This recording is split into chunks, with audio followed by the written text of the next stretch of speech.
সালামু আলাইকুম। সময় যত যাচ্ছে, পরিবেশ পরিস্থিতি অনেকটা বদলে যাচ্ছে। আমরা আস্তে, আস্তে এগুলো দেখছি। সরকার পতনের ১ম দিকে আওয়ামী লীগের নেতাকর্মী, এমপি, মন্ত্রী তাদের মধ্যে যে ভয়ভীতিটা ছিল বা আওয়ামী লীগের মধ্যে হুট করে মনে হয়েছে সারা বাংলাদেশে এই লক্ষ, লক্ষ কোটি, কোটি আওয়ামী লীগের নেতাকর্মী রাতারাতি সব মনে হয় মাটির নিচে চলে গেছে, গর্তে চলে গেছে। একটা অজানা ভয়, আতঙ্কের মধ্যে আসলেই ছিল। তবে সময়ের পরিবর্তনে ইউনূস সরকারের বেশ কিছু ব্যর্থতার কারণে আস্তে, আস্তে আওয়ামী লীগের নেতাকর্মীরা কিন্তু সরব হচ্ছে। আপনি জাস্ট গত ১ সপ্তাহের আপনি যদি গণমাধ্যমকে ফোকাস করেন, যেমন জাস্ট গতকালকে ৩টা জেলাতে আওয়ামী লীগ কিন্তু বড় ধরনের একটা মিছিল দিছে। এখানে মোটামুটি শখানেক নেতাকর্মী নিয়া। আবার বেশ কিছু জায়গায় পুলিশের উপর তারা হামলাও চালাইছে, অভিযান চালাইছে। ছাত্রলীগ এখন সমন্বয়কদেরকে খোঁজে, খোঁজে বিভিন্ন বাসাবাড়িতে মেসে ঢুকেও কিন্তু মারধর করছে, অপারেশন চালাচ্ছে, ঝটিকা অভিযান চালাচ্ছে। এই যখন পরিস্থিতি, এই ফেব্রুয়ারি মাস জুড়ে আওয়ামী লীগের বিশাল এক কর্মসূচি পালনের জন্য ঘোষণা আসছে, ইতিমধ্যে আপনারা জানেন। তো এর মাঝখানে আদালত প্রাঙ্গণে কখনো কান্না করতেন, কখনো ক্ষমা চাইতেন। শেখ হাসিনার নির্দেশে সবকিছু হয়েছে।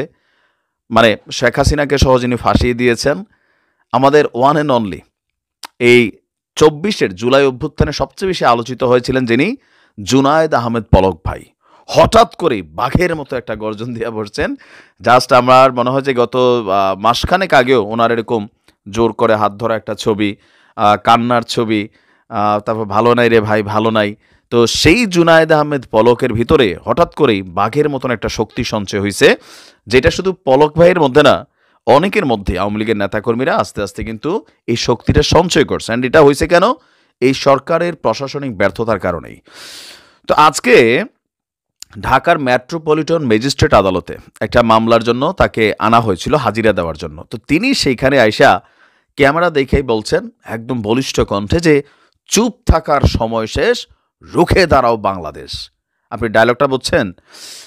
তো তিনি বলছেন যে এখন আর চুপ করে থাকা যাবে না। এই সরকারের বিরুদ্ধে এবার বাংলাদেশকে রুখে দাঁড়াতে হবে। রাজধানীর বাড্ডা থানার অটোরিকশা চালক হাফিজুল শিকদার হত্যা মামলার ২ দিনের রিমান্ড মঞ্জুর করেছে আদালত।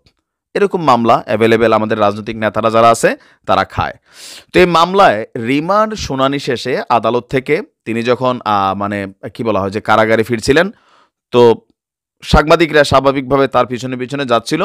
তো হাজতখানা নেওয়ার সময় তিনি বলছেন আপনার এই বক্তব্য যে চুপ থাকার সময় শেষ, রুখে দাঁড়াও বাংলাদেশ। আদালত সূত্র বলছে যে পলককে গাজীপুরের কাশিমপুর কারাগার থেকে আদালতে হাজির করা হয়।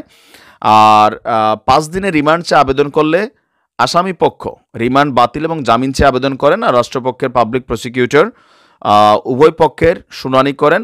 তো শুনানি শেষে রিমান্ডের আদেশ হয়েছে। আর এই ঘটনায় তাকে আবারও হয়তো রিমান্ড ফেস করতে হবে। কিন্তু প্রশ্নটা হচ্ছে ওই জায়গায় না।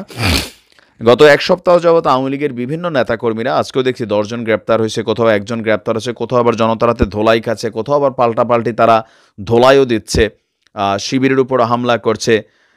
বিভিন্ন জায়গায় আপনার এই ধরনের ঘটনাগুলো ঘটছে।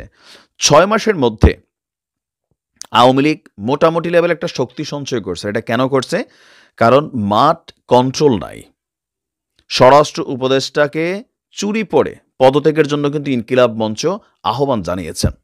আর আমরা যদি দেখি বর্তমানে পুলিশ যতটা ফাংশন করার কথা ততটা তারা করতে পারছে না। তাদের দোষ দিয়েও লাভ নাই। কেননা এখন পুলিশ যদি ধরেন, আমরা যেভাবে পুলিশ দেখে অভ্যস্ত, এখন যার যা মন খুশি, যার যেমন খুশি তেমনই আন্দোলন হচ্ছে। এখন পুলিশ যদি কোথাও বাধা দিচ্ছে, পুলিশের ট্যাগ লাগাই দেওয়া হচ্ছে, পুলিশের উপর হাত তোলা হচ্ছে। তো পুলিশ একটা বাড়ি দিলে মুহূর্তে পুলিশটা ধরে উল্টা বাইরানো হচ্ছে। তো এরকম পরিস্থিতিতে স্বাভাবিকভাবে সরকার বা প্রশাসক যখন দুর্বল হয়ে যায় তখন শক্তি রেইজ করতে থাকে।